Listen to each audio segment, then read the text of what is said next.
Assalamualaikum warahmatullahi wabarakatuh. Halo anak-anakku kelas 6 MI Tarbiyatus Syarifah. Bagaimana keadaan kalian hari ini? Sehat ya? Alhamdulillah. Sebagaimana yang hari ini Bu Husna juga keadaan sehat juga anak-anak ya.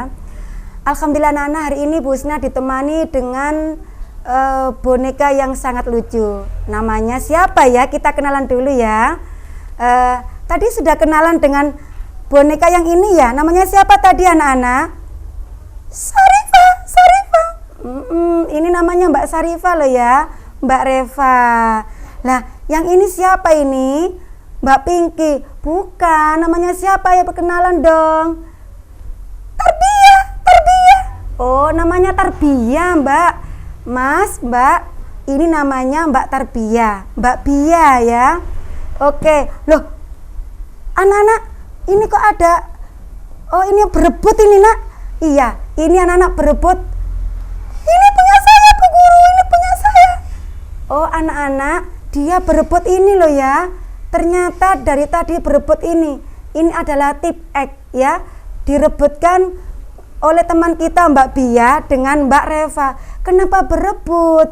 Nah, sekarang kita pelajaran dulu ya tentang pinjam meminjam Arya. Kenapa? Karena kita nggak boleh berebut. Kalau pinjam harus yang baik ya. Bagaimana? Setuju Mbak Tarbiyah? Setuju. Oke, silakan didengar ya. Anak-anak, pada pembelajaran hari ini kita belajar tentang pinjam meminjam. Yang bahasa Arabnya adalah ariyah. Apa anak-anak? Ariyah. Oke. Nah, ariyah ya. Anak-anak, apa ya ariyah itu? Secara bahasa, ariyah adalah pinjam. Secara istilah adalah akad atau perjanjian yang berupa pemberian manfaat dari suatu benda yang halal dari seorang kepada orang lain yang membutuhkan tanpa mengharapkan imbalan ya. Jadi harus ada akad perjanjian, nggak boleh berebut, itu maksudnya. Faham Mbak Reva? Iya Bu Guru. Iya, nggak boleh berebut, harus ada akad perjanjian. Biar apa? Biar selalu rukun antar sesama teman. Oke anak-anak, berikutnya anak-anak. Nah, dalil pinjam meminjam ya anak-anak ya. Yang pertama yaitu surat Al-Maidah. Bagaimana bunyinya Mbak Reva? Bismillahirrahmanirrahim.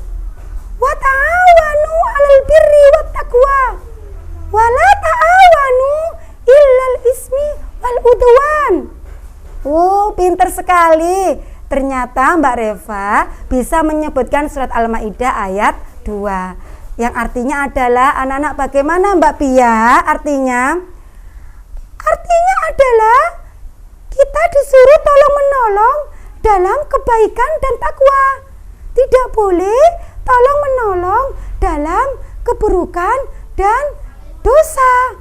Oh, pintar sekali. Ternyata anak kelas 6 MI Tarbiyatus Syarifah jempol loh ya. Teman-teman kita jempol bisa menyebutkan surat Al-Maidah beserta artinya. Oke anak-anak, dalil pinjam meminjam yang kedua adalah hadis riwayat Muslim dan Tirmizi. Yang artinya anak-anak ya, hadis riwayat Muslim adalah siapa yang menolong, insya Allah akan menolong. Nah itu, jadi siapa yang suka menolong temannya, jangan khawatir, nanti imbalannya adalah kalian ditolong oleh Allah. Kapan itu? Entah besok atau besok lusa. Pasti Allah akan membalas kebaikan kalian dengan kebaikan yang lebih besar daripada yang kalian lakukan. Nah itu. Berikutnya anak-anak, hukum pinjam meminjam. Yang nomor 1 apa Mbak Reva? Wajib Bu Guru. Ya, wajib. Wajib ini berarti kita harus meminjamkan anak-anak ya. Meminjamkan barang yang memang harus dipinjamkan. Contoh ya, Mbak Reva kan punya mobil ya Mbak Reva ya. Kemudian Ternyata Mbak Bia ini mau pinjam ya, mau pinjam karena dipakai ke rumah sakit untuk berobat orang tuanya. Jadi Mbak Reva harus meminjamkan mobilnya, wajib loh ya, untuk menolong jiwa seseorang. Itu berikutnya sunnah. Sunnah ini boleh kita pinjami, lebih baik ya, meskipun kalau kita tidak pinjami nggak apa-apa ya. Contohnya tadi Mbak siapa yang pinjam ini tadi? Mbak Bia apa Mbak Reva ini tadi? Mbak Reva yang pinjam Bu Guru. Nah, Mbak Reva pinjam. Nah, sedangkan ini Mbak Bia kan yang punya ini Mbak Terbia ya. Jadi karena ini untuk menghapus tulisan yang salah, pinjamkan, itu hukumnya sunnah. Karena apa? Karena Mbak Reva butuh itu Mbak Bia ya. Meskipun boleh loh tidak meminjamkan, tapi sunnah kalau meminjamkan ya itu. Jadi itu bukan darurat sih, tapi lebih baik kita pinjamkan, hukumnya sunnah. Berikutnya anak-anak haram. Nah, dengarkan ini Mbak Reva, Mbak Bia, didengarkan Mbak Bia ya. Haram kita meminjamkan sesuatu yang untuk apa? Untuk hal-hal yang jelek. Misalkan kita meminjamkan uang ya, ternyata uangnya dibajudi. Loh, itu loh haram anak-anak ya. Tidak boleh. Jadi pinjamkan sesuatu yang apa, yang jelas, dan kita tanyain untuk apakah uang ini, untuk apakah benda ini. Kalau haram jangan dilakukan. Berikutnya mubah. Lah mubah ini adalah awal dari hukum pinjam meminjam, yaitu boleh. Kondisi apapun boleh, pokoknya dilakukan boleh, enggak juga boleh. Terakhir makruh. Nah, makruh ini adalah meminjamkan sesuatu yang menyebabkan apa, lebih baik tidak dilakukan. Contoh kalau di buku kalian adalah di buku kalian LKS, meminjamkan budak sahaya. Dulu ada pembantu yang tanpa digaji ya, namanya budak, dipinjamkan pada orang kafir. Itu hukumnya makruh, nggak boleh. Lebih baik tidak meminjamkan ya. Tuh. Berikutnya Nana, rukun pinjam meminjam. Rukun pinjam meminjam adalah satu, ada mu'ir. Mu'ir itu bahasa Arab, artinya orang yang meminjami. Ada musta'ir, orang yang meminjam. Ada musta'ar, barang yang dipinjam. Kemudian dengan perjanjian waktu untuk mengembalikan. Nah, untuk nomor 4 ini ada beberapa ulama yang kurang setuju ya. Jadi nomor 4 ini kadang ada yang membolehkan dan tidak. Jadi untuk perjanjian waktu boleh digunakan atau tidak dalam pinjam meminjam. Yang kelima adalah adanya lafadz ijab qabul, yaitu ijab saya pinjam dan saya meminjam. Itu maksudnya anak-anak ya. Nah, berikutnya anak-anak, syarat pinjam meminjam. Apa syaratnya? 1. Bagi pemberi pinjaman mu'ir dan peminjam musta'ir harus balik ya. Keduanya ini harus balik. Kemudian tidak boros. Maksudnya apa? Dalam penggunaannya betul-betul tidak digunakan seenaknya. Wong namanya aja pinjaman ya. Jadi balik, kemudian tidak boros. Itu syarat-syaratnya bagi mu'ir dan musta'ir. Barang yang akan dipinjam, barang yang akan dipinjam itu harus betul-betul awet, tidak mudah rusak. Tentunya barang yang halal loh ya, barang yang halal.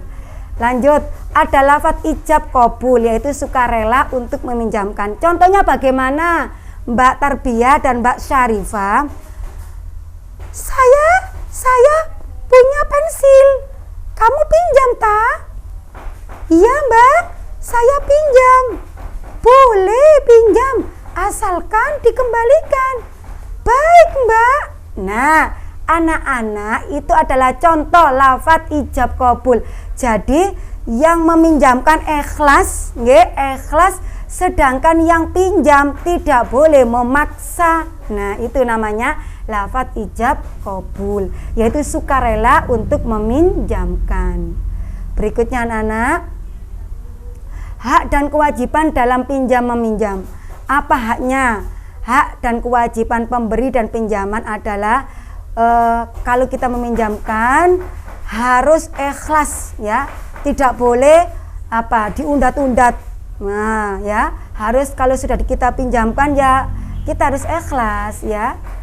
Nah berikutnya hak dan kewajiban peminjam. Peminjamnya harus betul-betul bisa menjaga barang yang dipinjamkan. Ya, itu nggak boleh mumpung dipinjami saya lama-lamakan, tidak boleh. Harus sesuai dengan waktu yang telah disepakati. Kasihan loh ya, nanti tambah yang meminjami, kalau kita mengolor-ngolor mengembalikan, yang meminjam nanti jengkel, ya lu kok dibalik-balik kok nggak dikembalikan yang barang-barang saya. Itu. Jadi harus sama-sama enak. Hak dan kewajiban pemberi pinjaman dan peminjam harus betul-betul diperhatikan. Berikutnya, macam-macam pinjam meminjam. 1, ada arya muqayyadah, yang berarti bentuk pinjam meminjam barang yang bersifat terikat dengan batasan waktu tertentu. Jadi ada batasan, Mbak, kalau pinjam pulpen silakan ya, tapi nanti harus dikembalikan loh ya. Sebelum saya pulang. Itu adalah contoh arya muqayyadah, bentuk pinjam meminjam yang sesuai batasan waktu tertentu. Berikutnya arya mutlaqoh, yaitu bentuk pinjam meminjam yang tidak ada batasan waktu tertentu. Misalkan, Mbak saya pinjam pulpennya ya, tapi nggak ada omongan nanti kembalinya sebelum pulang dan lain sebagainya, nggak ada, jadi nggak apa-apa. Begitu anak-anak ya. Berikutnya adalah kewajiban peminjam. 1, harus mengembalikan barang yang dipinjam. 2, mengganti apabila terjadi kerusakan. Dan tentunya harus merawat barang yang dipinjam. Oke, hikmah pinjam meminjam apa ya? 1, meringankan kesulitan orang lain, menimbulkan perasaan persaudaraan, menjauhkan diri dari sikap kikir dan sombong, wujud mensyukuri nikmat Allah, dan melatih sikap tanggung jawab bagi peminjam. Tugas. Nah, tugas lagi. Bosan Bu Guru. Bosan. Nggak boleh bosan. Kita kan sekarang sekolah online. Jadi harus mengerjakan sesuai yang diinginkan Bu Guru. Iya anak-anak, kita kan sekarang kan online, jadi untuk untuk tahu kalian itu membaca atau memperhatikan videonya Bu Guru, jadi Bu Guru harus betul-betul memberi tugas biar kalian lebih paham ya. Tugasnya adalah menyelesaikan evaluasi bab 2 LKS halaman 25 sampai 28, Romawi 1 dan 2 ya. Jadi dikerjakan ya tugasnya ya. Oke anak-anak, terima kasih, mudah-mudahan bermanfaat bagi kita semuanya. Akhirul kalam, wassalamualaikum warahmatullahi wabarakatuh. Waalaikumsalam warahmatullahi wabarakatuh. Goodbye.